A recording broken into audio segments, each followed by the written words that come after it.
आप सिटीजन नेपाल के हो, आपने एमबीबीएस रशिया से किए, फिर आपने हाँ, INICET दिया इंडिया का। मेरा भी टारगेट था कि मैं भी 200 अटेम्प्ट करूंगा, जिसमें मेरा भी टारगेट था 140 लाने का, लेकिन ऐसा हुआ नहीं। मेरे बुक में जितने कंटेंट्स है वो पढ़ लेंगे तो दुनिया की कोई भी एग्जाम आफ्टर एमबीबीएस आप पास तो जरूर कर जाओगे। हेलो, मेरा नाम है doctor Anushka Sisodia and I have a very special guest with me in this video. I hope this video will be helpful to you, and let's introduce our guest. Thank you very much, Dr. Anushka. First of all, I want to thank you from my core of my heart, because what you are doing is very, very helpful for others, FMG candidates also. And for me also, it is this opportunity I was searching for a long time. Okay, so I am very, very thankful to you. My name is Khagesh Yadav, and currently I am doing my junior residency in AIIMS Rishikesh in nuclear medicine department. Actually, I am from Nepal. I got a scholarship seat in AIIMS Rishikesh through INICET exam. आप citizen Nepal के हो, आपने MBBS Russia से किए, फिर आपने हाँ, INICET दिया इंडिया का, है ना? yes, yes. तो आपका लाइक कैसा स्कोर वगैरह क्या था, अगर आप बताना चाहो तो। INICET तो मैंने ये 2024 जनवरी से पहले जो होता है नवंबर 2023 वाला, इसमें अब INICET में टोटल 200 क्वेश्चंस होता है ना। मैंने एग्जाम मेरे पर्सनल कारण मैं एग्जाम लेट से पहुंचा, और मैंने अटेम्प्ट किया 125 क्वेश्चंस, जिसमें मेरा 85 क्वेश्चंस राइट था। तो अब आपको परसेंट पे जाना है, 85 आउट ऑफ 125 करना है, जो आपको 70% के आसपास आता है। कोई भी स्टूडेंट अगर 70% का परफॉर्मेंस एग्जाम में करता है तो उसको मतलब INICET में कुछ ना कुछ रैंक आएगा, जिससे आपको कुछ ना कुछ तो जरूर मिल जाएगा। अच्छा, ठीक है, ये एक बात मैं बताना चाहूंगा। और प्रिपरेशन की बात किया जाए तो मेरा प्रिपरेशन मैं सेटिस्फाई था। मुझे लग रहा था कि मैं 70% तक अटेम्प्ट मतलब मार्क्स लाऊंगा। तो मार्क्स तो मेरा 70% आया, लेकिन क्या हो गया, ओवरऑल रैंकिंग जो है मेरा घट गया। मेरा भी टारगेट था कि मैं भी 200 अटेम्प्ट करूंगा, जिसमें मेरा भी टारगेट था 140 लाने का, लेकिन ऐसा हुआ नहीं। तो मेरा तो 85 ही हुआ, लेकिन मेरा रैंक बहुत कम आया। लेकिन फर्स्ट राउंड में फिर मुझे नहीं मिला। मुझे बहुत बुरा लगा था कि इतना पढ़ा लेकिन परफॉर्मेंस अच्छा नहीं हुआ। लेकिन देखिए, कर्मा जो होता है, कर्म वो आपको कर्म कभी आदमी को गिराता नहीं है। अगर सच में आप किए हो कुछ, तो कुछ ना कुछ अच्छा हो जाता है, जो मैंने इसी बार एक्सपीरियंस किया। तो मैंने जो रैंक मेरा आया था, उससे मुझे फार्माकोलॉजी मिलता, ठीक है, चंडीगढ़ में। मैं मन को समझा लिया था, और मैंने सोचा नहीं, चंडीगढ़ ही जाएंगे, रेडी था। लेकिन अचानक सेकेंड राउंड में मुझे पता भी नहीं था, वैसे मैंने चेक किया तो मेरा नाम आ रहा था। फिर मैंने चेक किया तो मुझे पता चला कि जिसका हुआ था न्यूक्लियर मेडिसिन में, वो रेडियोलॉजी में चला गया, उसको रेडियोलॉजी मिल गया पीजीमर में। तो वो चला गया, तो फिर मुझे मिल गया। तो मुझे एट लास्ट महसूस हुआ कि मैंने जो मेहनत की थी उसके हिसाब से मुझे तो ये तो मिलना चाहिए था, थोड़ा सा मार्क अच्छे लाके। लेकिन मेरा मार्क कम भी आया, तो मुझे जो चाहिए था वो मिल गया। तो मैं यही कहना चाहूंगा कि खुद पर विश्वास रख के प्रिपेयर ऑनेस्टली करना है। रिजल्ट अच्छे जरूर आएंगे, चाहे इनडायरेक्टली डायरेक्टली, वो अच्छा होगा आपके साथ। मेहनत जो करेगा, वो बुक का भी बेसिक यही पार्ट है। ये बुक इसलिए बनाया है कि मैं ये नहीं कहूंगा कि आप FMG पास करोगे। मेरे बुक में जितने कंटेंट्स है वो पढ़ लेंगे तो दुनिया की कोई भी एग्जाम आफ्टर MBBS आप पास तो जरूर कर जाओगे। लेकिन कब करना है, मतलब रैंक में आना है, वो अलग बात हो जाता है। तो मेरे बुक में जो कंटेंट्स है, कोई भी MBBS ग्रेजुएट का इसको पढ़ता है, मतलब समझता है इतनी चीज को, तो वो अपने आप में एक पावरफुल हो जाओगे। जैसे मैं भी रसिया से पढ़ा हूँ, ठीक है, लेकिन मैं एम्स में आज काम कर रहा हूँ। मुझे कोई दिक्कत नहीं है, बहुत मुझे कोई बड़ी बात दिक्कत है नहीं है। इसमें काम करना। हाँ, क्यों? क्योंकि मैं जानता हूँ कि मेरे पास क्या है ना। मैं रसिया से हूँ कि कहीं से भी हूँ, लेकिन मेरे अंदर कितना पोटेंशियल है मैं जानता हूँ। और जितना पोटेंशियल है वो सफिशियंट है, एम्स में नहीं, US UK कहीं पर भी जाके कोई भी काम कर सकता है। बस मैं नहीं, कोई भी नहीं, कोई भी काम कर सकता है। तो मेरा बुक का भी यही टारगेट है कि भाई इतना चीज जान लो, और उसमें आप कितना उसको इम्फेसिस कर सकते हो एग्जाम में। ज्यादा करोगे तो बहुत अच्छा मार्क आएगा। मुझे भी 100% नहीं आता था, जितना मैंने बुक में डाला है उसका 70% मुझे आता था एग्जाम के टाइम में भी। और वो 70% से DHA दुबई हेल्थ अथॉरिटी वाला लाइसेंस पास किए हैं। नेपाल में हमारे MD एग्जाम होता है, उसमें मेरा बहुत अच्छा रैंक आता है ना। INICET में मेरा अच्छा रैंक नहीं आया, ये मैं मानता हूँ। आप एक लाइक बुक को मेंशन कर रहे हो, तो आप उस बुक के बारे में बताना चाहोगे? बिल्कुल, ये बुक जो है, ये बुक स्पेशली मैंने FMG के टारगेट के लिए वो किया था। वो कैसे मैंने किया, इसमें एक, जैसे मैंने तो आपको पहले भी बताया कि एफएमजी मतलब जो भी स्टूडेंट एमबीबीएस पास कर जाते हैं कोई भी कंट्री से हो, है ना, तो इससे पहले मैं अपना थोड़ा सा स्टोरी जोड़ना चाहूंगा 2 मिनट का हाँ हाँ, मेरा ही। Sure sure. मैं मैंने रसिया से जो एमबीबीएस किया है वो रशियन लैंग्वेज में मैंने पढ़ी है A to Z। जब मैं रशियन लैंग्वेज में पढ़ा, फिर मैं अपने कंट्री में आके उसको इंग्लिश में पढ़ा सब कुछ। तो हाँ आप सोचिए कितना मेहनत करना पड़ा होगा। जैसे हाँ, भी मैं यहाँ पर एमडी कर रहा हूँ, उसमें अभी कॉन्फिडेंस आ गया कि मैं बहुत कुछ कर लूंगा अच्छा, क्योंकि मैं बेसिक से इंग्लिश में कर रहा हूँ। वो अलग कॉन्फिडेंस देगा आपको। तो जब मैं रशियन में A to Z, मतलब व्हाट सेल को रशियन में क्लेट का बोलता है ना, तो ऐसे इतना छोटे से लेके सब कुछ मैंने रशियन में पढ़ा है। बाद में खुद से मैंने सारे इंग्लिश में किया है, कहीं पर कुछ नहीं किया, कभी कोई कोचिंग नहीं किया, कुछ नहीं। तो मैंने सारे जब मैं कर सकता हूँ, तो मेरा मानना है कि कोई भी फॉरेन मेडिकल ग्रेजुएट है जो इंग्लिश में पढ़ के सर्टिफिकेट आपके हाथ में है, तो आपको वैसे ही नहीं बैठना है कि मुझे पास नहीं कर पा रहा हूँ एफएमजी, और कोई भी 6 महीना 1 साल 2 साल से बैठे हैं। ये मुझे बहुत बुरा लगता है पर्सनल लेवल पे। तो मुझे भी मैंने भी लगता ये सोचा है। कि मतलब क्या, हाँ, क्या किया जा सकता है। तो मैं 4 पॉइंट्स कह सकता हूँ इसमें। एक, कि जो मैंने ये बनाए हैं बुक्स, जो भी पीडीएफ फॉर्म में है, उसमें क्या है, उसमें देखिए आपका जो यूएसएमएल का है, जैसे USML United State of medical licence exam जो होता है, उसका आपका कंटेंट समराइज फॉर्म में मिलेगा, जो मैंने पढ़ा था। और लास्ट में जो मैं कलेक्ट करके रखता था कि मुझे ये रिवाइज करना है, जो रिवीजन के बाद वो पूरा कवर हो जाता था, है ना। तो वो मटेरियल सब है उसमें। दूसरा, जैसे मैंने शरद चंद्र और मुदित खन्ना पढ़ी थी हम्म। अपने प्रिपरेशन के टाइम में, उससे भी समराइज टाइप के कंटेंट्स है उसमें। और लास्ट में जब मैरो लॉन्च हुआ, मतलब मैरो का वो मार्केटिंग हुआ, तो मैंने मैरो को भी लिया और मैरो भी मैंने पढ़ा। और मैरो से मैंने जितना भी मुझे लगा कि ये सारे क्वेश्चन टिपिकल क्वेश्चन है, ये टिपिकल नहीं, टिपिकल जो ज्यादा इंपॉर्टेंट रखता है, जिसके नॉलेज से मतलब आदमी को बेसिक फाउंडेशन स्ट्रांग हो। तो वो 3 चीज मिला के मैंने ये बनाया है, ताकि आदमी को ये पढ़ने के बाद एक 19 सब्जेक्ट का, है ना, 2000 क्वेश्चन के अंदर, है ना, बहुत सारे नॉलेज मिल जाए, जो सफिशियंट होगा कोई भी exam, not only for FMG, INICET, NEET PG, it will be helpful very much, it will be very very helpful होगा। तो ये इसका फाउंडेशन यही है। और ये मैं इसलिए कॉन्फिडेंस के साथ बोल सकता हूँ क्योंकि जितना नॉलेज उसमें है वो सच में बहुत ही सफिशियंट है, लेकिन पढ़ने में थोड़ा सा टाइम टेकिंग है। जैसे हाँ, ये वो नहीं है तो कि आप होता ही एक है। महीने में, हाँ, 1 मंथ में you can do short note कर, मतलब रिवाइज कर लोगे जल्दी से, नहीं, मिनिमम 6 मंथ लगेगा। उसके लिए मैंने एक वीडियो भी बनाई है अपने मेरे यूट्यूब पे, आप वो शेयर कर सकते हो उसका लिंक। नहीं, ये सच में हेल्प होगा अगर ये एफएमजी कैंडिडेट्स जैसे मतलब 20-25 हजार स्टूडेंट्स देते हैं, जिसमें से शायद कितना पास होता है। बाकी दस हाँ, परसेंट तो बच्चे हैं। अगर हाँ, तो ये इन्फॉर्मेशन अगर वो जो नहीं कर पा रहे हैं उसके पास जाता है, तो ये लोग के लिए बहुत हेल्पफुल होगा ये। और मैं बोला ना आपको, 4 तरीका से मैं हेल्प कर सकता हूँ, मैं ऑनेस्टली बोल रहा हूँ। और मेरा भी अगर पूछा जाए, आदमी कोई भी काम ऐसे नहीं करते हैं, हर एक इंसान का कोई ना कोई स्वार्थ होता है। मेरा क्या स्वार्थ है मैं वो भी आपको बताऊंगा अभी। तो फर्स्ट में तो ये पीडीएफ है जो मैं लगभग कुछ टाइम लगेगा पूरे कंप्लीट करने में, लेकिन मैं कंप्लीट कर दूंगा उसको। तो ये क्वेश्चन इजीली अवेलेबल है मेरे व्हाट्सएप पे, हो जाएगा, अभी भी है, मतलब 700-800 क्वेश्चन तो अभी अवेलेबल है। और कुछ दिन में मैं 2000 क्वेश्चन अवेलेबल करा दूंगा जो बिल्कुल फ्री होगा। आप पीडीएफ पढ़ो अच्छे से, आप इतना नॉलेज आप एक्वायर करते हो, तो एफएमजी आराम से पास कर जाएगा।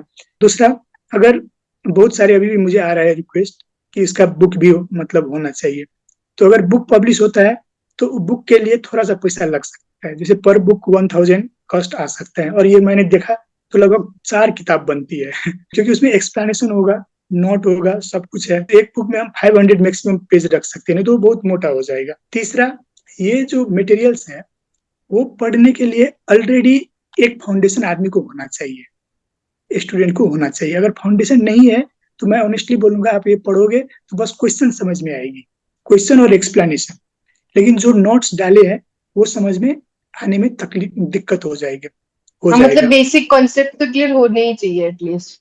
हाँ, अगर बेसिक कंसेप्ट क्लियर है तो कोई दिक्कत नहीं है, तब आपको किसी की हेल्प की जरूरत नहीं है। लेकिन मेरा मानना है कि जो स्टूडेंट एफएमजी में बारंबार फेल हो रहा है, तो वो उसका मेन कारण होता है उसका बेस कमजोर है ना।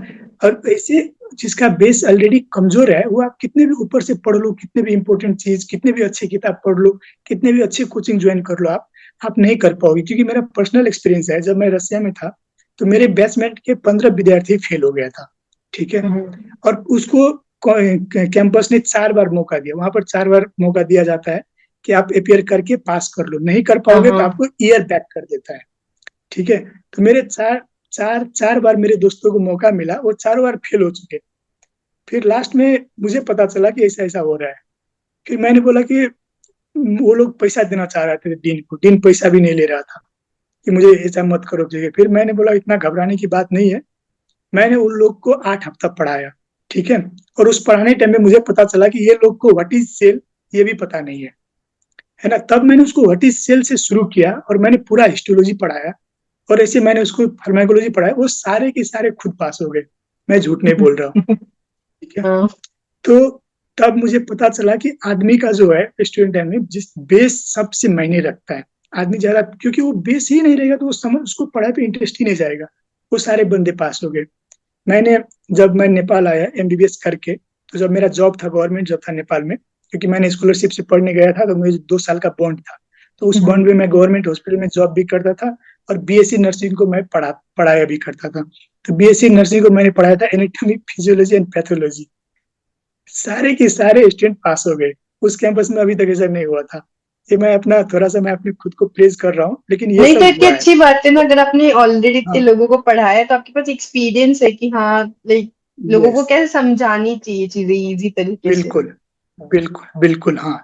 तो ये, हाँ, बिल्कुल ये, और मुझ में ये क्वालिटी है और मैं मानता हूँ ये। इसीलिए मैं इस लाइन को थोड़ा सा मैं आया हूँ इस लाइन पे कि जो मैं समझता हूँ, जो मैं जानता हूँ, वो मैं किसी को भी समझा सकता हूँ। इसमें मुझे कोई डाउट नहीं रहता है। तीसरा, अगर हम्म। किसी का बेस कमजोर है ना। अब मेरे पास अभी तो टाइम नहीं है, लेकिन टाइम रहता, हाँ। अगर कोई पढ़ना चाहता है तो मैं उसको पढ़ा के पास कराता। उसमें मेरा मेहनत जाता है किसी को पढ़ाना और समझाना, है ना। जिस दिन मैं ऐसा करूंगा तो उस दिन मैं, हो सकता है मैं 1000 2000 पर मंथ पैसा का डिमांड कर सकता हूँ, ठीक है। अब उस टाइम चौथा ऑप्शन है, जो सच में 1.5 साल 2 साल से एफएमजी जैसे फेल हो रहा है ना।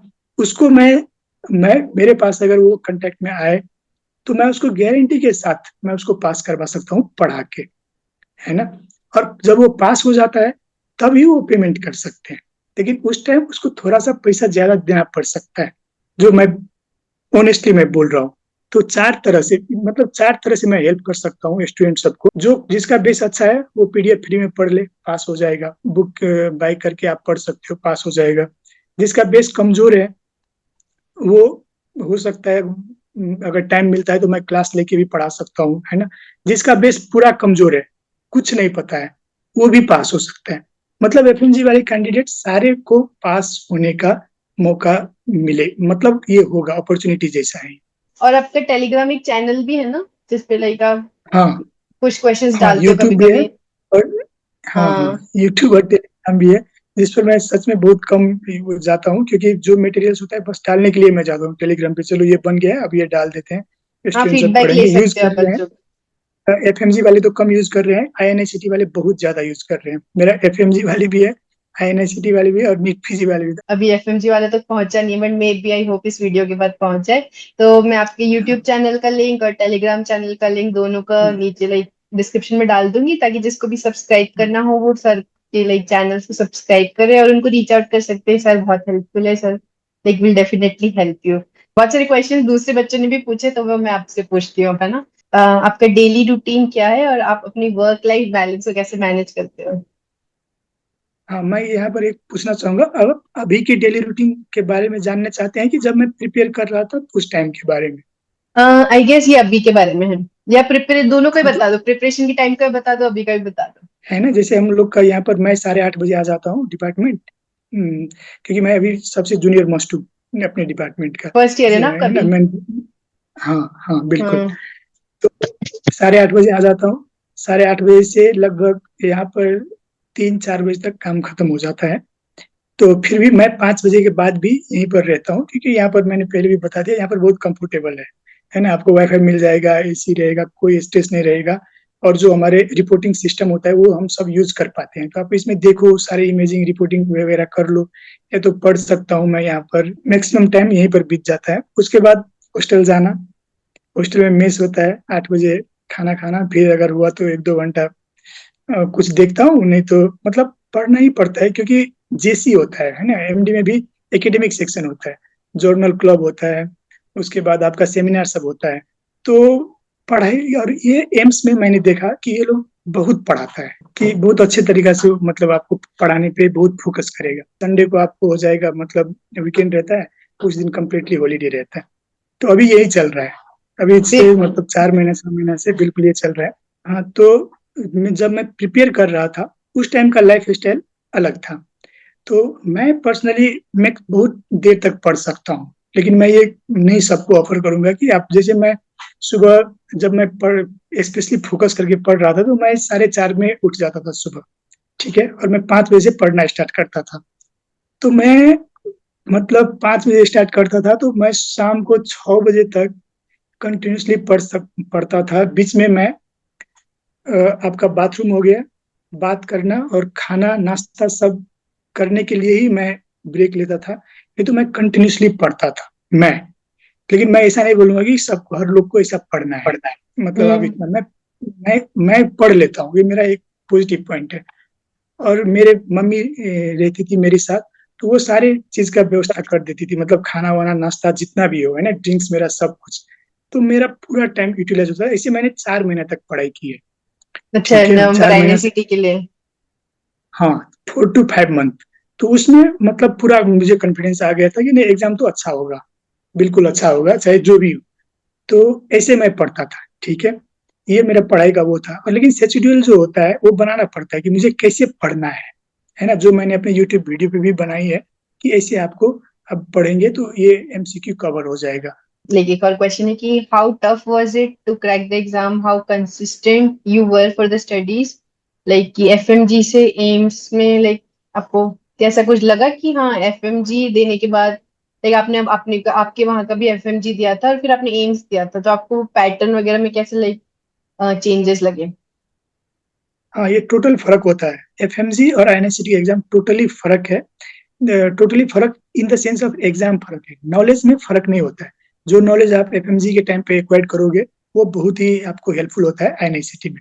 लेकिन एग्जाम फर्क होता है। एफएमजी का एग्जाम जो मैंने दिया था, वो वो क्या बोलते हैं उसको, मिल टू मॉडरेट था, है ना, एवरेज लेवल का था। लेकिन आईएनएसटी का जो क्वेश्चन होता है वो मॉडरेट टू हाई लेवल का क्वेश्चन होता है। दिखने में आपको हल्का लगेगा, लेकिन आंसर राइट टिक कम करने में हाई लेवल का क्वेश्चन होता है आईएनएसटी। जो इस क्वेश्चन को आप 100% कंफर्म होके टिक मार के आओगे, वो क्वेश्चन आंसर रॉन्ग होता है। तो कॉन्सेप्चुअल अच्छा क्वेश्चन रहता है, आईएनएसटी का लेवल फर्क होता है, ठीक है। तो इसमें आपको कंसेप्ट की बहुत जरूरत पड़ती है। वैसे सरफेसिली आप कोई मैरो प्रिपेयर 3 महीना 6 महीना पढ़ के जाएगा, वो एग्जाम बिगाड़ के आएगा मेरे हिसाब से, है ना। लेकिन जिसका कंसेप्ट अच्छा है, फिर अगर टाइम देखो, वो 1 साल 2 साल मैरो पढ़ा है, तो बहुत अच्छा करेगा।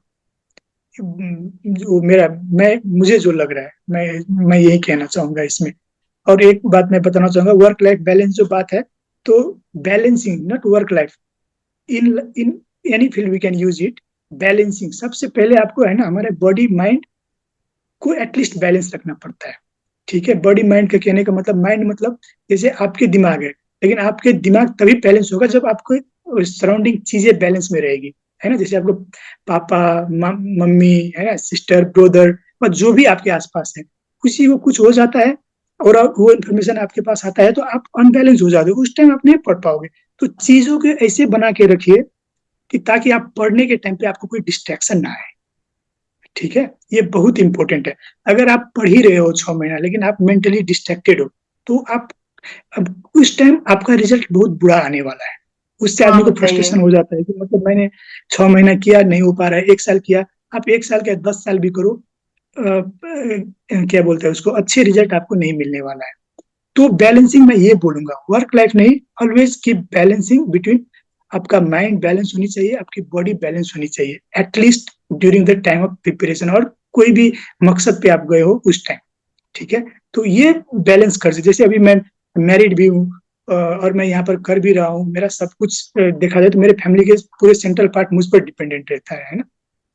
तो ऐसे में क्या ध्यान रखना पड़ता है कि सिर्फ पढ़ाई पे नहीं, सिर्फ अपने पे नहीं, आपको दूसरी चीजों में भी थोड़ा सा बैलेंस बना के रखना पड़ता है। क्यों? क्योंकि अगर वो लोग डिसबैलेंस हुआ तो आप डिसबैलेंस हो जाओगे। अगर आप डिसबैलेंस हो जाओगे तो आप पढ़ कैसे पाओगे? आप पढ़ नहीं पाओगे। तो चीजों का बैलेंस रखिए। अगर कोई अनमैरिड है, कोई रिलेशनशिप में है, कुछ में है, तो हर एक चीज को आप बैलेंस रखिए, ताकि आपका मेंटल फोकस डिस्ट्रैक्टेड ना हो। मेंटली कंसंट्रेशन नहीं रहेगा तो कितने भी आवर पढ़ लो, कितने भी मंथ्स पढ़ लो, वो आपको अच्छे रिजल्ट नहीं देगा। ये मैं वर्क लाइफ बैलेंस के बारे में कहूंगा। आपके पेरेंट्स को लाइक कैसा लगा जब आपका रिजल्ट लाइक आया, आप एम्स मिला, आपको कैसा लगा उनको? नहीं, ऐसा था, मेरे पेरेंट्स इस दुखी हो गए थे, क्योंकि उसमें मुझे इतना, मैं कभी किसी चीज के लिए इतना लैगिंग नहीं करता हूँ, है ना, कि मुझे यही हाँ चाहिए। मुझे कार्डियोलॉजी अपने कंट्री में मिल रहा था, मुझे हाँ। दुबई में जॉब मिल रही थी, ठीक है, लेकिन मैंने अपने मेरे फैमिली कंडीशन के हिसाब से मैं सब कुछ छोड़ दिया उधर। मुझे रेडियोलॉजी मिल रही थी अपने मिनिस्ट्री ऑफ एजुकेशन नेपाल से, है ना, हम्म। मैंने ये भी छोड़ दी थी। मैंने पहले ही, मुझे मेरे दिमाग में आ गया कि मुझे एम्स में पढ़ना है, वो भी न्यूक्लियर मेडिसिन पढ़ना है। ऐसा नहीं करना अच्छा, चाहिए आपने आदमी पहले से को। ही डिसाइड कर रखा था? हाँ बिल्कुल, बिल्कुल। और मुझे इसीलिए थोड़ा सा डर लगा था लाइफ में पहली बार, क्योंकि मैं ऐसा नहीं करता हूँ कि मुझे यही चाहिए, ऐसा नहीं करना चाहिए किसी को भी। क्योंकि इसमें अगर आपको अचीव नहीं होता है तो आप बहुत, मतलब बुरा लगता है। तो ये बात मेरे पेरेंट्स को पता था। तो जब मुझे नहीं मिला तो वो लोग दुखी हो गए, कि उसको लगा कि मैं दुखी हो गया हूँ। तो इसके कारण से दुखी हो रहे थे, लेकिन मुझे जैसे मैंने कुछ दिन के बाद बोला कि नहीं हो गया, तो बहुत खुश हुए थे। अभी आपका जो न्यूक्लियर मेडिसिन में रेजिडेंसी चल रही है उसमें बेसिकली आपको क्या काम करने को होता है? हाँ, न्यूक्लियर मेडिसिन में जो है ना, देखिए नाम ही से क्लियर है, न्यूक्लियर। न्यूक्लियर मतलब न्यूक्लियस। तो जो एटम में सुने होंगे न्यूक्लियस, और न्यूक्लियस के अंदर क्या होता है? प्रोटॉन और न्यूट्रॉन। हाँ, तो इस लेवल का फिनोमिनन होता है। जब यही न्यूट्रॉन्स और प्रोटॉन, है ना, अब या तो लिव करता है या तो एनर्जी को कुछ करता है, तो उधर से रेडिएशन निकलता है, जिसको हम गामा रेज बोलते हैं, है ना। वही गामा रेज जो निकलता है ना, उसको कैमरा डिटेक्ट करता है। जो मशीन होता है, गामा डिटेक्टर बोलते हैं, जिसको हम एस्पेक्ट बोलते हैं, single photon emission computed tomography. तो मेन ये होता है, किसी भी पेशेंट आता है तो हम उसको न्यूक्लियस डालते हैं, मतलब रेडियो न्यूक्लियाइड डालते हैं उसके ब्लड में। तो वहां से उसको गामा रेज निकलता है, हम उसको कैमरा के अंदर डाल देते हैं, मशीन के अंदर डाल देते हैं, फोटो लेते हैं, वो फोटो आपको स्क्रीन पे आ जाएगा। तो उसको हम देख के बता देते हैं कि हाँ, कहाँ कहाँ पर क्या है। ठीक तो है। ज्यादातर ये मतलब कैंसर वगैरह के लिए यूज होती है ना न्यूक्लियर मेडिसिन? बिल्कुल, कैंसर, हाँ कैंसर के लिए सबसे ज्यादा, लेकिन सिर्फ कैंसर नहीं है, हर एक फील्ड में यूज है। किडनी का अच्छा। आप देख सकते हो, लिवर को देख सकते हो, कहाँ फंक्शन कैसा करता है ना। फंक्शन जैसे सीटी स्कैन, जितना भी और भी मॉडलिटीज है, वो आपको फंक्शन नहीं बताएगा कि किडनी कितना फंक्शनल है, किडनी के साइज से शेप साइज कैसा है, कहाँ पर खराबी है, क्या है, ये आपको बता देगा। लेकिन फंक्शन कितना करता है वो हम बता देते हैं, है अच्छा। न्यूक्लियर मेडिसिन से। तो ये अभी सबसे टॉप मोस्ट लेवल का टेस्ट होता है, इसलिए महंगा होता है, हर जगह अवेलेबल नहीं होता है। और अभी इंडिया में डिमांडेड में है, बहुत डिमांड में है। ऐसी कोई भी चीज है कि आपको लगता है कि आपकी मिस्टेक्स या ऐसा कोई चीज जो आप सजेस्ट करोगे दूसरों को कि उनको अवॉइड करनी चाहिए, like while preparing for FMG या आईएनआईसीटी, कोई भी एग्जाम? हाँ, ऐसा होता है, जैसे मैंने क्या मिस्टेक, जो मुझे लग रहा है, इतना हाँ। रिग्रेट तो नहीं है, लेकिन लग रहा है कि ऐसा नहीं करता तो थोड़ा सा अच्छा होता। जैसे मैंने जब एमबीबीएस पास होके आया, तो मुझे जॉब तो वैसे ही थी, बॉन्ड वाला, 2 साल वाला, है ना, हम्म। स्कॉलरशिप वाला। नेपाल में मैंने ना? ज्वाइन, हाँ नेपाल में। तो वो हाँ। जॉब मिल गया, और जॉब मिल गया, उसमें सैलरी आने लगता है, अच्छा खासा सैलरी आ जाता है। और मैं बाहर भी काम करता था, तो अच्छा खासा पैसा आपको मिल जाता है ना, नियरली 1 लाख प्लस आप महीना का आप अर्न कर सकते हो। तो उस टाइम अब पैसा आ गया, आप जो चाहो कर सकते हो, है ना। तो उस टाइम अब मैंने भी बाइक किन लिए, घूम फिर करने लगे। तो उस टाइम मैंने लगभग 1 साल ना, मैं पढ़ाई मेरा थोड़ा सा स्लो हो गया, और मैं ज्यादा घूम फिर किया। तो उसके वजह से जब मैंने पहली बार एग्जाम दिया एमडी का अपने कंट्री में, तो मेरा रैंक 250 आया था, आउट ऑफ 6000 स्टूडेंट। तो मुझे लाना था 50 के अंदर, तो वो नहीं आ पाया। मुझे इतना बुरा लगा कि मैंने उसके बाद 1 साल तक एग्जाम ही नहीं दिया। लेकिन वो इट वाज माय मिस्टेक, कि मैं मैं वो 1 साल थोड़ा सा कंट्रोल करके अगर चलता, तो अभी तक चीजें शायद बहुत लगता है कि मतलब अच्छा होता। तो मैं ये सजेस्ट करूंगा कि जब आप प्रिपरेशन फेज पे रहते हैं, उस टाइम जितना हो सके कि सब कुछ को मतलब बैलेंस कर देना है, कि फर्स्ट प्रायोरिटी में मुझे करना है, जब तक नहीं होता है तब तक दूसरी चीज को थोड़ा सा स्लो डाउन कर देनी चाहिए। मैं वो सजेस्ट करूंगा, अगर हो सके तो। नेक्स्ट क्वेश्चन है कि आपके वहां पे भी इंटर्नशिप होती है कि जब आप रशिया से करके आए थे नेपाल में? नहीं ऐसा था, हम लोग का वहीं पर हो गया था, है ना? अच्छा, वहीं जिसका पे हो नहीं गया होता है था। बिल्कुल आप, हाँ, जिसका नहीं होता है उसका तो सेम इश्यू है इंडिया की जैसे कि आपको नेपाल में या तो इंडिया में आके करना पड़ेगा, जब आपको हम्म। वो परमिट करता है तो। और तो हम लोग के उधर ही हो गया था, उससे इतना वो अच्छा, नहीं हुआ। तो आपको हाँ, स्टाइपेंड वगैरह मिलता है क्या वहां पे भी, नेपाल वगैरह? कहाँ पे? नेपाल में कहाँ पे? स्टाइपेंड मतलब पैसे वगैरह मिलते हैं कि इंटर्नशिप वगैरह में? नहीं, इंटर्नशिप में शायद नहीं मिलता है नेपाल में अगर अच्छा। करोगे तो। और जब मैं रसिया पे कर रहा था वहां पर तो मुझे first month of the joining MBBS से ही पैसा मिलता था। अच्छा, और हाँ, सही है। फिर अभी आपको हाँ, रेजिडेंसी में कितना मिल रहा है, अगर आप बताना चाहो तो? हाँ, रेसिडेंसी में कहीं पर भी सेंट्रल गवर्नमेंट में है ना, जैसे एम्स हुआ, पीजी मर्ट चंडीगढ़। एम्स का भी बहुत सारे ब्रांच है। कहीं भी हम्म। एम्स में आप जाओगे, पीजी मर्ट चंडीगढ़, जिपमर, है ना, हम्म। और निमहैम्स, इस सब में हाँ। अच्छा खासा आपको मिलेगा, है ना। फर्स्ट फर्स्ट मंथ से नियरली 80,000 टू 90,000 तक मिलता है। देख देख के अच्छा यहाँ अच्छा। एम्स ऋषिकेश में एम्स 85,000 आपको मिलेगा। ओके। और अभी जब हम्म। मतलब आपका रेसिडेंसी चल रहा है, ऐसी कोई चीज है जो आपको लगा कि नहीं बहुत डिफिकल्ट थी, या लाइक कोई आपको ऐसे ट्रबल वगैरह हुआ क्या, ऐसे था क्या? कुछ टॉक्सिक इन्वायरमेंट, ऐसा कुछ भी आप रेसिडेंसी की ऐसी कोई स्टोरी शेयर करना चाहोगे कि हाँ अच्छा एक्सपीरियंस नहीं था आपका?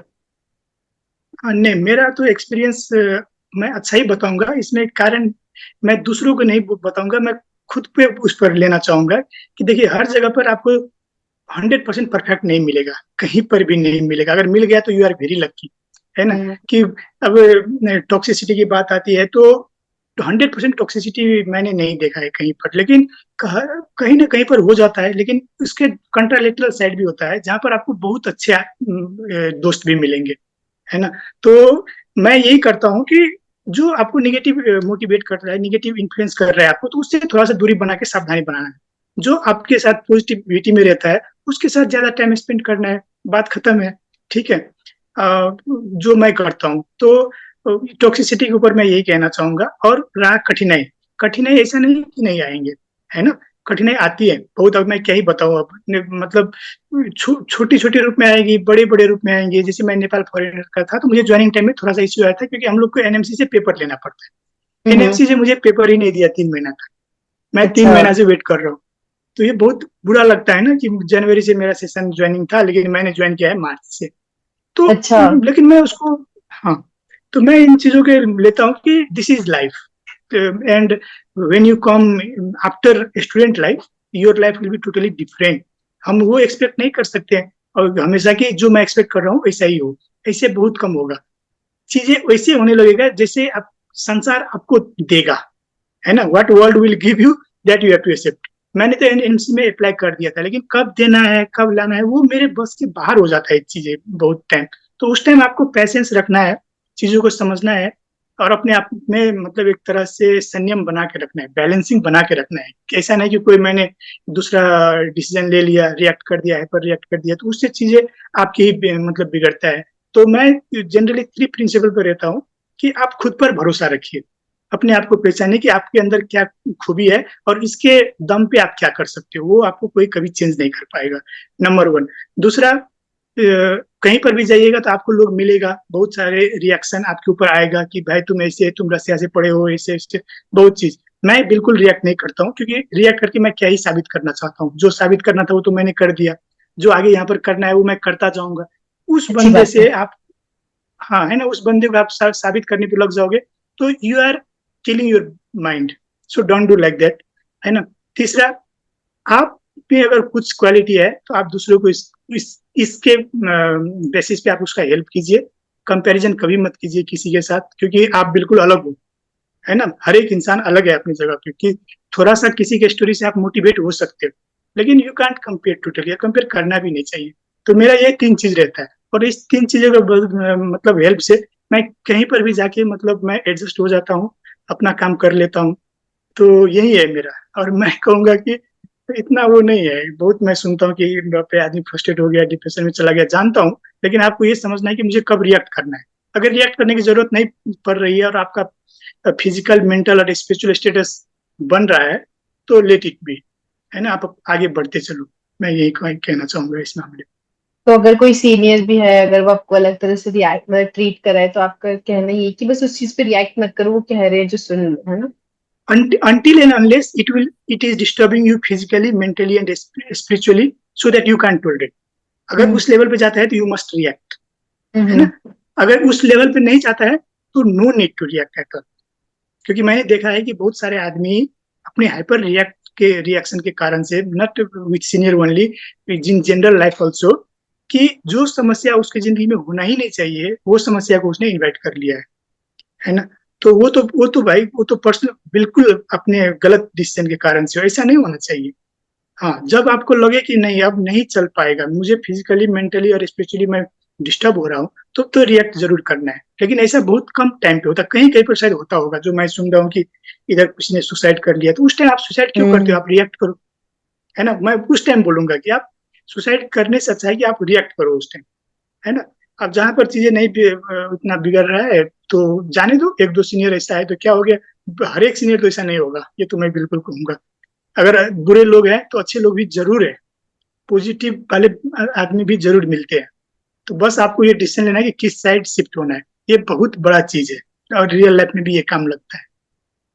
जैसे आप एफएमजी हो, आप बाहर रशिया से करके आए हो, तो आपको ऐसा कुछ लगा कि आपकी प्रैक्टिकल स्किल्स या थ्योरेटिकल स्किल्स इनफ नहीं थी, फिर आपने इंडिया में आके थोड़ा स्ट्रगल किया उस चीज को लेके, ऐसा कुछ था क्या आपको लगा? बिल्कुल, ये बिल्कुल है। जब मैं आया था रसिया से तो मेरा थ्योरी बहुत अच्छा था, मैं सेटिस्फाई था। प्रैक्टिकल भी मैं मानता था कि मेरा अच्छा है, लेकिन प्रैक्टिकल अच्छा नहीं था क्योंकि मैं वहां पर जो था कि वो पेशेंट को, अब मैं खुद कभी डील नहीं किया, मतलब पर्सनल हम्म रिस्पॉन्सिबल लेके। और मैं नेपाल में आके मैं एफएमजी तो पास हो गया, ठीक, मैं डायरेक्ट गवर्नमेंट जॉब के, मुझे मैं रिक्रूट हो गया, तो मैं बड़े हॉस्पिटल में जाके ओपीडी में बैठा। तो मुझे उस वक्त रियली थ्योरी पता होते हुए भी मुझे कोई तौर तरीका पता ही नहीं था कि कैसे पेशेंट को वो करना है। तो मुझे बहुत दिक्कत हुई थी। तो वहीं पर मैंने क्लियरली बोला, मैंने मैंने बोला कि मुझे दिक्कत हो रही है, अपने सीनियर को बोला। तो उसने मुझे हेल्प की, बस उसने मुझे 2 हफ्ता हेल्प की, उसके बाद मैं वहाँ का सिस्टम समझ गया। उसके बाद मैंने वहाँ पर काम किया। जब मैंने छोड़ के आया तो वहाँ का जो एचओडी होता है, जो मेसू होता है, मेडिकल सुप्रिटेंडेंट, वो उसने बोला था कि आपने बहुत अच्छा किया, हम लोग इतना एक्सपेक्ट नहीं कर रहे थे। तो तो थोड़ा सा दिक्कत हुई थी, लेकिन ये दिक्कत किससे डरने की कोई चीज नहीं है, प्रैक्टिकल सीखने वाली चीज होते हैं, ठीक है? तो वो थ्योरी से मतलब फर्क होता है, थ्योरी तो चाहिए लेकिन प्रैक्टिकल सीखने की चीज होता है, वो कोई भी आदमी सीख जाएगा, कोई भी सीख जाएगा। तो इसमें इतना डरने की कोई बात नहीं है। थोड़ा सा 6 महीना की आपको एक्सपोजर चाहिए, जहां पर पेशेंट फ्लो अच्छा है, you can manage, everybody can manage. और आपको क्या लगता हाँ, है कि आपने जितना इतने साल आपने इन्वेस्ट किए होंगे अपनी लाइफ के इस पोजीशन पे आके, क्या ये सब कुछ वर्थ इट था? क्या आपको ऐसा लगता है कि हाँ, नहीं, मुझे बहुत टाइम लग गया, इतना वर्थ इट नहीं था, ऐसा कुछ? हाँ, हाँ, बिल्कुल बिल्कुल, बहुत अच्छा क्वेश्चन है। टाइम लग जाता है, अगर आप अचीव कर लेते हो तब ये वर्थ इट हो जाता है। अगर टाइम लग गया, आप उसको पा नहीं सके, तब थोड़ा सा मुझे लगता है रिग्रेट फील हो सकता है किसी वजह से। मैं चाह रहा था कि मैं न्यूक्लियर मेडिसिन में एमडी कर लूं, तो मेरा इसके बाद तो मेरा लाइफ तो लगभग सेट है, वह मेरा नहीं किसी का भी सेट है ना? आपको इतना स्ट्रगल, अच्छा खासा सैलरी मिल जाएगा, आप जो चाहो वो कर सकते हो अपनी लाइफ में। हाँ, अगर मैं नहीं कर पाता तो थोड़ा सा वो हो जाता है कि मतलब कि मैं नहीं कर पाया, फिर भी MBBS itself is very powerful degree, है ना? जैसे मैं अपने नेपाल में 1 लाख प्लस मतलब अर्न करता था, तो वो भी कोई बुरी लाइफ तो नहीं था, है ना? लेकिन मैंने इससे बेहतरीन लाइफ चाहिए तो आपको बेहतरीन मेहनत करना पड़ेगा। लेकिन एमबीबीएस इटसेल्फ, अगर इंडिया में भी एमबीबीएस करके कोई 5 साल का एक्सपीरियंस गेन करके करे तो अच्छा खासा पैसा कमा सकता है। वही लाइफ आपका थोड़ा सा मतलब उसी लेवल का हो जाता है, एमडी का लाइफ अलग है। तो ये बातें, तो रिग्रेट तो बिल्कुल नहीं है। नहीं तो मैं चाहता हूँ कि किसी के भी मेडिकल फील्ड में रिग्रेट करने की जरूरत है, अगर इंटरेस्टेड है तो। अगर इंटरेस्ट ही नहीं है, किसी के कारण आ गए हो फील्ड में, तो वो दूसरा टॉपिक हो जाता है। नहीं तो मेडिकल फील्ड में हाँ। आने के कोई रिग्रेट है ही नहीं। अब दूसरे फील्ड में देख लीजिए कितना स्ट्रगल है। हमारे में तो एमबीबीएस करके भी आप सेटल हो सकते हो, बहुत फिर अच्छी भी तरीके से मतलब सेटल हो सकते इंडिया में तो इतना, मतलब लाइक जो बड़ी बड़ी सिटीज है ना, वहां पे अच्छे खासे पैसे हैं। बाकी जो छोटी जगह है, जैसे अभी मैं उदयपुर हूँ, तो यहाँ पे इतने अच्छे पैसे नहीं देते। Like until unless government job है, प्राइवेट में तो इतने पैसे नहीं देते, बहुत कम। लाइक हो। 45 से ज्यादा तो कोई दे ही नहीं रहा था ऐसा। मतलब हाँ, अगर छोटी हाँ, जगह है ना, तो इतने पैसे नहीं मिल रहे हम्म, इंडिया में। बाकी दिल्ली वगैरह में हाँ, अच्छे मिलते हैं, तो वो थोड़ा हाँ, लगता है। ये तो, हाँ, इससे वही तो बोला, इसमें भी आपको स्ट्रगल है ना थोड़ा सा। जैसे आपको हाँ। नहीं दे रहा है तो वो मतलब अच्छा नहीं है। लेकिन अगर कोई एमबीबीएस ही सेटल होना चाहता है तो ऐसे भी मैंने देख सुना है कि जो अपने ही क्लिनिक मतलब हाँ, पॉलीक्लिनिक वो टाइप का। एमओ एमओ कर सकते हैं, लाइक मेडिकल ऑफिसर, गवर्नमेंट वाली, गवर्नमेंट जॉब में अच्छे पैसे काइंड ऑफ ऐसा। हाँ, या तो प्राइवेट में भी अगर कहीं पर आप टाइम स्पेंड करते हो 2 साल 3 साल और आपका मार्केट सेट हो जाता है, हाँ, तब ठीक है। में भी। और जैसे आपको अल्ट्रासाउंड का ट्रेनिंग होता है जो लीगल है, 6 महीने लेके आप अल्ट्रासाउंड कर सकते हो और आपका मार्केट सेट हो जाता है तो बहुत अच्छा पैसा कमा सकते हो। ये भी है। तो मेहनत तो करना पड़ेगा। बिना मैं भी 1 लाख प्लस कमाता था तो मैं भी 3 जगह जॉब करता था, गवर्नमेंट में, एक बाहर हॉस्पिटल में, और बीएससी नर्सिंग को पढ़ाता भी था। तो ऐसा होता है, मेहनत तो करना पड़ेगा, इसलिए लोग हाँ, वो एमडी तो करना है। चाहता है कि आपको मेहनत, हाँ, मेहनत कम करना पड़ेगा, पैसा आपको अच्छा मिलेगा। तो यही बातें हैं। आज था एफएमजी 6 जुलाई को। अभी नेक्स्ट एफएमजी आएगा दिसंबर में 2024 में, और फिर नीट पीजी आ रहा है ऑलमोस्ट 1 महीने बाद 11 अगस्त को, और फिर आईएनआईसीटी भी आने वाला है। तो इन सब बच्चों को आप क्या सजेस्ट करोगे कि इनको कैसे पढ़ाई करनी चाहिए? ना, तो इसमें मैं सबसे पहले यही कहना चाहूंगा कि देखिए, कोई भी एग्जाम आपका नॉलेज चेक करने के लिए लिया जाता है ना। तो उस एग्जाम के दिन आपके पास कितना नॉलेज है वही काम लगता है ना। चाहे आप पूरे साल व 10 साल ही आपने क्या पढ़ाई की, लेकिन एग्जाम के डे पर वो चीजें आपके दिमाग में नहीं है तो वो आपको हेल्प नहीं करेगा, क्योंकि चीटिंग तो होती नहीं है एग्जाम में, ठीक है। हम्म। तो आपको ऐसे पढ़ना है कि एग्जाम से एक दिन पहले जो कंटेंट है वो सारे आपके दिमाग में रहनी चाहिए। आपको उस हिसाब से प्लानिंग करना है। तो मेरे एक वीडियोज है कि आपको कैसे प्रिपेयर करना है, एक दिन पहले क्या करना है, एक हफ्ते पहले क्या करना है ना, एक महीने कैसे पढ़ना है, 6 महीने पहले कैसे पढ़ना है, एक साल पहले कैसे पढ़ना है, वो सारे आपके बेस पे डिपेंडेंट रहता है। आपके कितना पोटेंशियल है, किस आधार से आप सेटअप हो सकते हो। तो मेन चीज तो यही है कि एग्जाम से एक दिन पहले आपके दिमाग में इनफ नॉलेज होना चाहिए, उसके लिए आप कैसे पढ़ सकते हो। अब एक महीने के लिए मैं क्या ही बता सकता हूँ, अगर आपका बेस बहुत अच्छा है ना, तो एक महीने में तो आदमी क्या कर सकता है कि जितना पढ़े हो उतना आप इसको रिवाइज करो, नया चीज कुछ पढ़ने की जरूरत नहीं है। 3 महीना है तो आप ज्यादा फिर भी रिवीजन पे फोकस करो। 6 महीने पहले की बात होते हैं। अगर आपका बेस अच्छा है तो ऐसा कंटेंट सिलेक्ट करो जिसको आप बहुत बार रिवाइज कर सकते हो। अब 1 साल से आप प्रिपेयर करना चाहते हो तो आप जो लेंदी कंटेंट सब है, मतलब कंटेंट है जैसे ऐप सब हुआ, आप उसको भी यूज कर सकते हो। अगर आप 2 साल टाइम देना चाहते हो तो बिल्कुल कोई अच्छे ऐप आप किन सब ले सकते हो और कर सकते हैं। रहा मेरा बुक के बाद, मेरा बुक सबके लिए फिट हो सकता है, क्योंकि ये, लेकिन इसमें भी कुछ वो है तो आपका बेस पे एक बार देख, क्वेश्चन सब देखिए और क्वेश्चन सब और एक्सप्लेनेशन देखिए, अगर लगे आपको कि हाँ नहीं ये ठीक है, तो ये मेरे बुक्स जो है 6 महीने में आप बहुत बार रिवाइज कर पाओगे। और अगर रिवाइज करके ये नॉलेज आप गेन कर पाते हो तो कोई भी एग्जाम में मोर देन 50% क्वेश्चन आप सॉल्व कर लोगे, मोर देन 50%।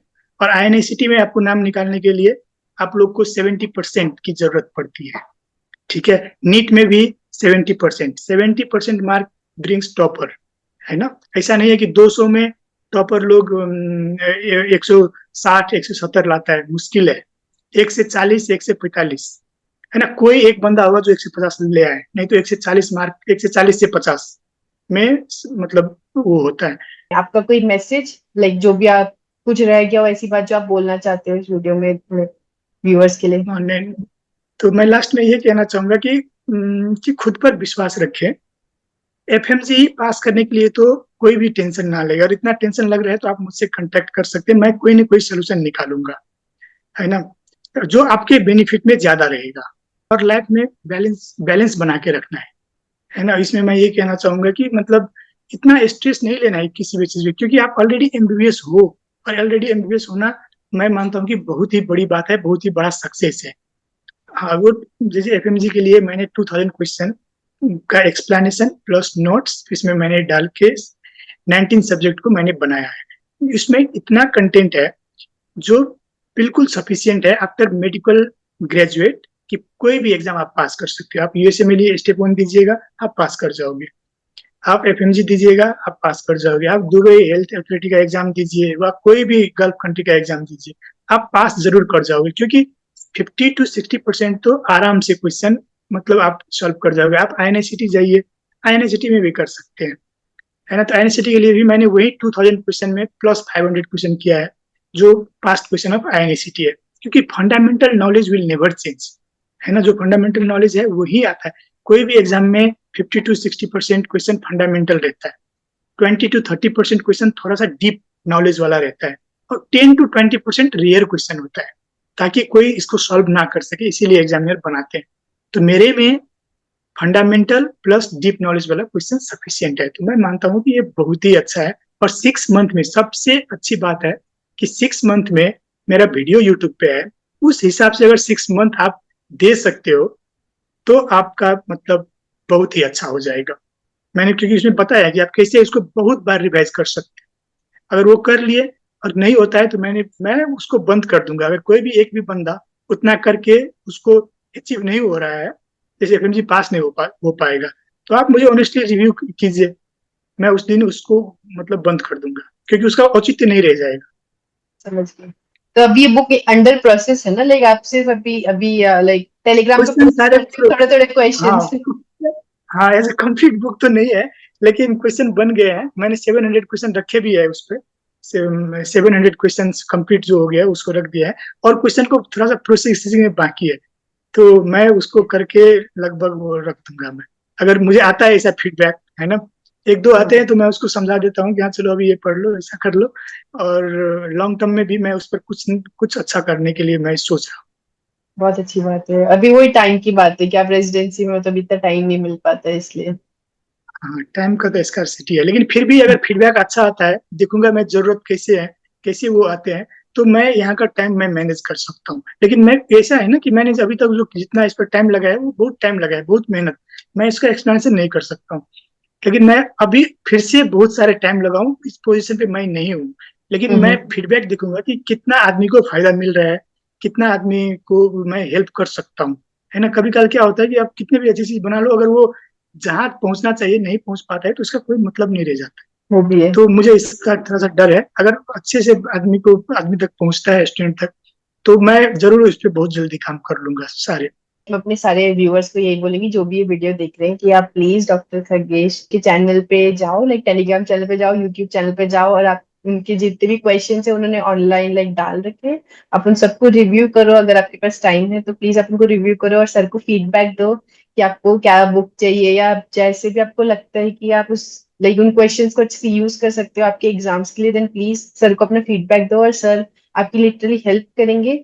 और लाइक आप जैसा बोलोगे सर उसको वैसा लाइक बुक की फॉर्म में या पीडीएफ की फॉर्म में या जैसा आपको कंफर्टेबल लगेगा उस फॉर्म में लाने की कोशिश करेंगे। So thank you so much sir कि आप मेरे चैनल पे आए। आपकी लाइक जो भी आप हेल्प करना चाह रहे हो, it means a lot, and thank you for all this lovely information. Thank you Anushka, thank you very much. मैं आपको बहुत बहुत धन्यवाद देना चाहूंगा कि आपने बहुत मेरे लिए बहुत बड़ा हेल्प ही होगा, and I will remember this for ever. Okay, sir thank you I very will much. Also remember this, like obviously कि कोई एफएमजी आईएनआईसीटी क्लियर किया है, it means a lot, and I hope कि मैं भी कुछ सीख सकूं और किसी अच्छी पोजीशन पे जा सकूं। हाँ, ये श्योर श्योर। और मैं एक बात ये कहना चाहूंगा कि देखिए, कोई एक चीज पे फोकस मत कीजिए कि मुझे आईएनआईसीटी करना है या मुझे नीट ही करना है। बहुत सारे ऑप्शन है अभी मेडिकल फील्ड में। किसी का एज कम है और वो चाहता है कि मैं बाहर कंट्री के लिए भी करूँ, तो बहुत बढ़िया बढ़िया ऑप्शन है इंडिया से। लेकिन किसी को लगता है कि मैं इंडिया में ही रहूँ, तो यही हाँ। बात है कि आपको पहले डिसाइड करना पड़ेगा खुद पे कि मैं क्या करना चाहता हूँ। मैंने पहले भी बोला कि मैंने बहुत कुछ छोड़ दिया, क्योंकि मेरा मेंटल लेवल ये था कि मुझे यहीं पर रहना है। लेकिन फिलहाल फिर अब मेरा जो मैं देख रहा हूँ तो मुझे लग रहा है कि नहीं, मैं बाद में मैं बाहर जाने वाला हूँ। तो कोई बात नहीं, मैं ये करके मैं यूएसए में देने वाला हूँ। तो आपको डिसीजन लेना है ना। किसी एक चीज पर आप अगर आप फोकस हो जाते हो तो वो सिर्फ उसी को मैं अचीव करूंगा, ये थोड़ा सा कभी काल बहुत फ्रस्ट्रेटिंग हो जाता है, क्योंकि नहीं मिलता है तो आप आदमी इसी पे लड़ रह जाते हैं, तो ये हाँ, बुरा थोड़ा सा लगता वो हो है। जाता है। हाँ, तो ऑप्शन खोल के रखना चाहिए, ट्राई भी करना चाहिए, और मेहनत करते रहनी चाहिए, बिल्कुल अच्छा होगा। Thank you sir, and I hope like I will wish you all the best for your residency, और आई होप कि आप बहुत अच्छा सब कुछ अचीव करो, बहुत सारे बच्चों की हेल्प करो, एंड आई श्योर। होप कि लाइक व्यूअर्स बोले कि हम और वीडियोस बनाए, so we will make more videos ठीक together. है, okay okay, sure sure Anushka, sure. Thank you sir, thank you sir. Okay okay Anushka, thank you very much. Good day sir, okay, bye. Bye.